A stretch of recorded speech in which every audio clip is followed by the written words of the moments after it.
माजलगाव तालुक्यामध्ये कोविड-19ची लस 45 वर्षाच्या पुढील व्यक्तींना गावोगावी जाऊन लस देण्यात येत असून त्याचप्रमाणे सोमवारी मंगरूळ नंबर 1 मध्ये कोविड-19ची लस देण्याचे शिबिर आयोजित करण्यात आले। लस घेण्यासाठी गावकऱ्यांनी मास्क आणि सोशल डिस्टन्सिंगचे पालन करून बहुसंख्येने लस घेतली। यावेळी doctor Rohini MPW, Pandurang okay, sister Anita Pawar व उषा औसे हे लस देण्यासाठी उपस्थित होते।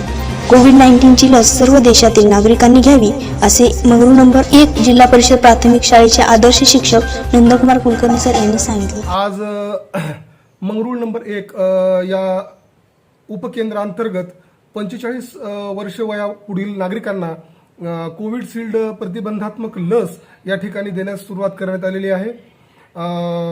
या महान्यूज चॅनलच्या माध्यमातून मी सर्व या ग्रामस्थांना तसेच सर्व भारतवर्षीयांना या ठिकाणी आवाहन आणि कळकळीची विनंती करतो की आपण ही लस नक्की जरूर घ्यावी।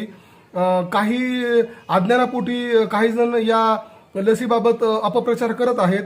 अशा अज्ञानाला बळी न पडता आपण ही लस जरूर घ्यावी। अतिशय सुरक्षित अशी लस आहे। मी स्वतः ही लस घेतलेली आहे।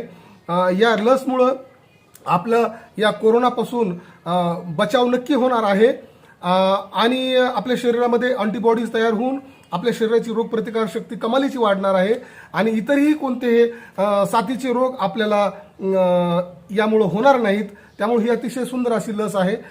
या लसचा निश्चित या ठिकाणी आपण सर्वांनी लाभ घ्यावा अशी मी आपल्याला सर्वांना विनंती करतो। धन्यवाद। मी निवेदिका ज्ञानेश्वरी सह प्रतिनिधी सय्यद अली, महान्यूज मराठी, बीड, माजलगाव।